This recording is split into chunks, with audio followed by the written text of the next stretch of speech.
여러분 안녕하십니까? 2월 2일 목요일 JCM 모닝뉴스입니다.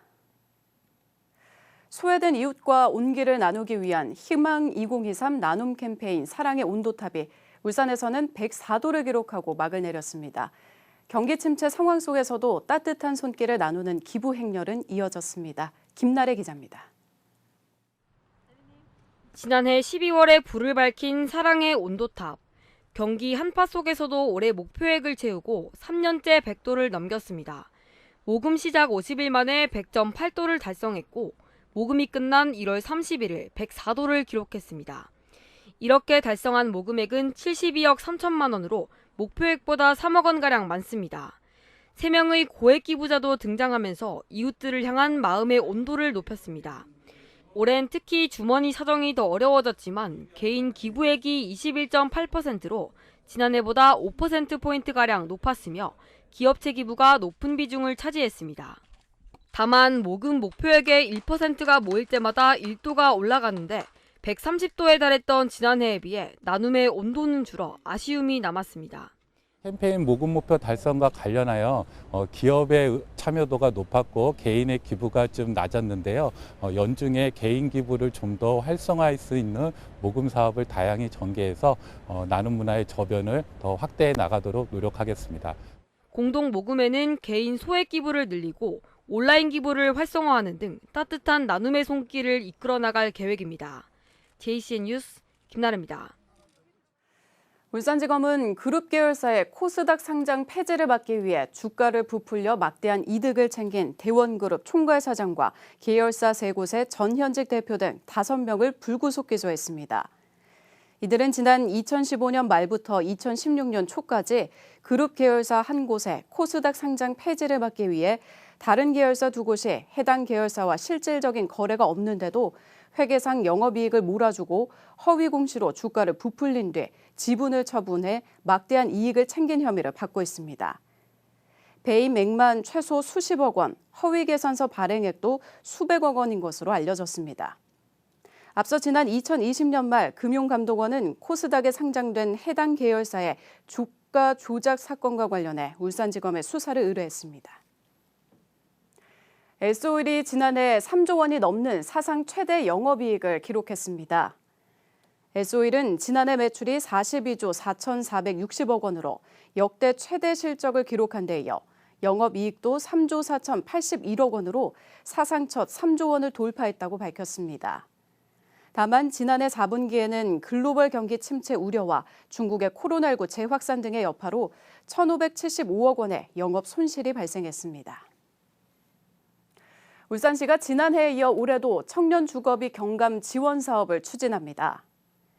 울산시는 15억 7천여만 원을 투입해 지난해 선정된 828가구와 올해 선정되는 500가구 등 총 1,328가구의 주거비를 지원합니다. 지원 대상은 기준 중위소득 150% 이하의 만 19세에서 39세 이하 무주택 미혼 1인 가구로 임차 보증금 1억 원 이하의 월세 50만 원 이하인 울산 내 임대주택에 거주하고 있으면 신청 가능합니다. 오는 10일부터 다음 달 10일까지 울산 주거지원 포털 누리집을 통해 신청할 수 있으며 선정 가구에는 매월 최대 임차료 10만 원과 임차 보증금 이자 5만 원이 지원됩니다. 울산시가 탄소 중립 정책 지원을 위해 디지털 트윈 온라인 체제 기반 구축 사업에 나섭니다. 디지털 트윈이란 현실 세계 물체를 가상 세계에 똑같이 만들어 다양한 모의 시험을 통해 검증해보는 기술을 말합니다. 울산시는 지난해 국토교통부에 디지털 트윈 국토지자체 시범사업에 선정돼 13억 5천여만 원을 투입해 오는 8월까지 사업을 완료할 예정입니다. 사업이 완료되면 공간정보 기반 온실가스 관리 체계와 환경 요소를 고려한 미세먼지 확산 모델 등이 구축돼 탄소 중립 정책의 효과적인 수행을 지원할 전망입니다. 울산 자유우파 시민연대는 어제 기자회견을 열고 울산시의 남산 전망타워 설치를 반대한다고 밝혔습니다. 이 단체는 전망타워를 남산에 세워야 할 역사적 배경이나 필요성, 교통 접근성 등의 측면에서 근거가 빈약하다며 태화루의 자연 친화적인 모습과 부조화를 이룰 수 있다고 우려했습니다. 이 단체는 이어 동굴피하에서 정상까지 승강기를 설치하거나 국가정원과 남산을 연결하는 하늘 정원길을 만들어 접근성을 높이는 방안을 검토할 것을 요구했습니다. 울산 출신으로 국민의힘 당권에 도전 중인 김기현 국회의원이 어제 보수 강세 지역인 대구를 찾았습니다. 김 의원은 대통령과의 신뢰와 호흡이 중요하다며 지지를 호소했습니다. 김영환 기자가 보도합니다. 국민의힘 당권 주자인 김기현 국회의원이 보수의 심장이라 불리는 대구에서 이기는 캠프 출정식을 가졌습니다. 김 의원은 이 자리에서 대구 경북 신공항의 조속한 추진을 약속했습니다. 특히 보수의 전통성과 뿌리를 강조하며 지지를 호소했습니다. 정말 보수 정통의 정통 뿌리를 되살릴 수 있는 사람, 저 김기현에게 여러분이 한 표를 모아주시면 윤석열 대통령 정부를 반드시 성공시키고. 김 의원은 당대표가 대통령과 잘 소통해야 하고 때로는 쓴소리도 해야 한다며 대통령과 신뢰관계를 형성할 수 있는 적임자가 자신이라고 강조했습니다. 민심과 당신과 그리고 대통령의 소신과 철학을 함께 잘 융합해서 멋진 작품을 만들어야 된다 생각하는데, 김 의원은 이어 당대표가 차기 대권을 노리고 자기 정치나 자기 욕심을 부리면 안 된다며 이강으로 분류되고 있는 안철수 의원을 저격했습니다. 대권 욕심 차리느라고 미래 권력이 돼서 당내 분란 일을 끊는 것이 아니라 대통령과 손발 착착 맞춰서 일할 수 있는 그런 일꾼이 되어야 된다. 당대표와 최고위원 선출을 위한 합동연설회가 2월 13일부터 3월 2일까지 7차례에 걸쳐 진행됩니다. 부산과 울산, 경남 지역 합동연설회는 오는 14일 부산에서 개최될 예정입니다. JCN 뉴스 김영환입니다. 울산 지역 일부 시민사회 노동단체 관계자들로 구성된 울산교육감 후보 추대위원회가 어제 기자회견을 열고 천창수 노후키재단 공동추진위원장을 교육감 보궐선거 후보로 추대한다고 밝혔습니다. 추대위는 노교육감의 삶의 동반자였던 천 위원장은 민주주의와 참교육을 실현하기 위해 한순간도 쉬지 않고 달려왔다며 노교육감의 유지를 잇고 울산 교육을 발전시킬 적임자라고 강조했습니다. 천창수 위원장은 추대 요청을 받아들였으며 2월 6일 출마 선언 기자회견을 가질 예정입니다. 울산시 교육감 보궐선거에 출마한 구광열 예비후보는 어제 기자회견을 열고 곧 출마 예정인 천창수 노후키재단 공동추진위원장 측에 진보 후보 단일화를 제안했습니다. 구 예비후보는 당장 단일화 논의가 시작되더라도 빨라야 3월 초에 결과가 나올 것이라며 만약 단일화를 거부한다면 이유가 분명해야 할 것이며 시민들이 납득할 수 있는 상식적인 이유여야 한다고 주장했습니다. 구 예비후보는 이어 납득할 수 없는 이유로 단일화를 거부할 경우 발생할 수 있는 부정적인 결과에 대해서는 불응한 측이 모든 책임을 져야 한다고 덧붙였습니다. 동구 방어동 성끝마을 주민들이 지난달 23일 발생한 화재를 계기로 현실적인 생활 안정 대책을 세워줄 것을 울산시와 동구청에 요구했습니다.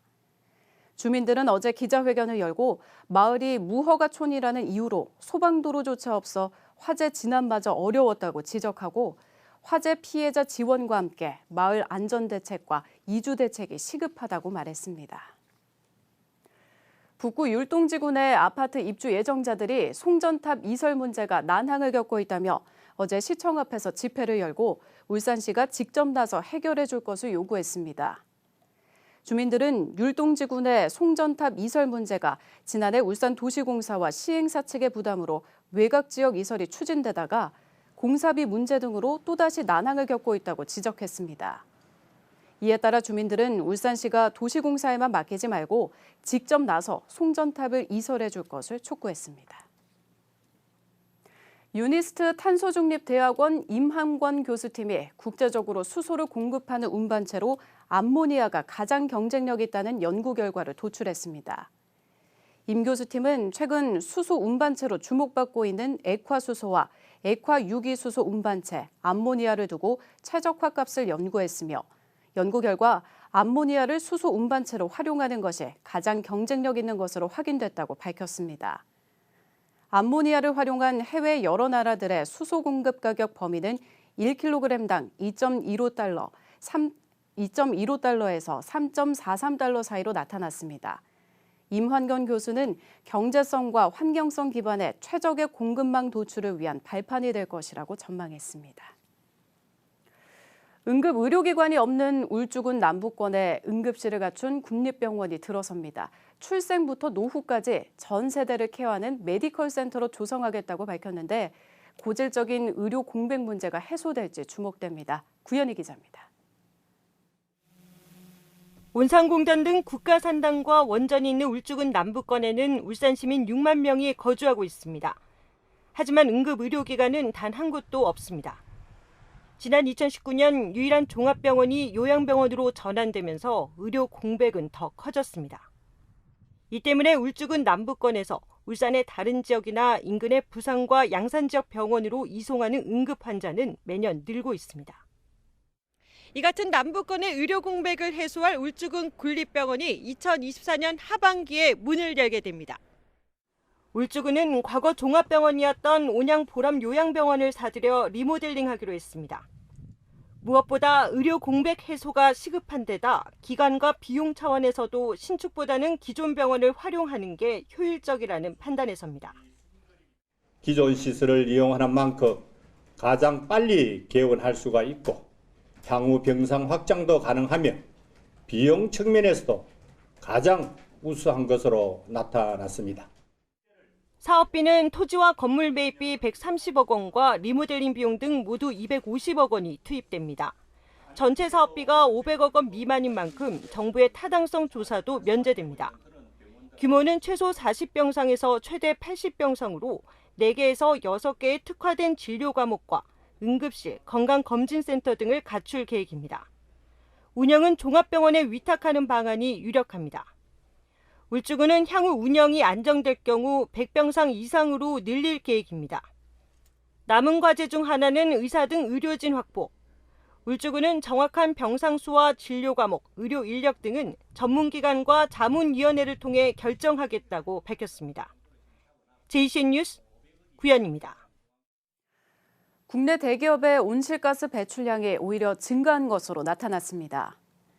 기업 분석연구소 리더스 인덱스에 따르면 온실가스 배출량이 많은 50대 기업의 2021년 기준 온실가스 배출량은 2018년 대비 5.9% 증가했습니다.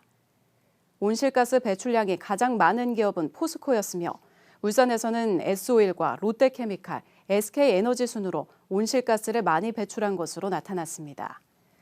다만 SK에너지는 2018년 대비 온실가스 배출량이 9.5% 감소했으며 SK지오센트릭도 20%나 감소한 것으로 나타났습니다. 롯데케미칼은 어제 이동 상담 차량인 119 마음돌봄차 한 대를 울산 소방본부에 전달했습니다. 119 마음돌봄차는 승합차를 개조해 만들었으며 실내에 테이블과 의자 등 상담시설을 갖췄습니다.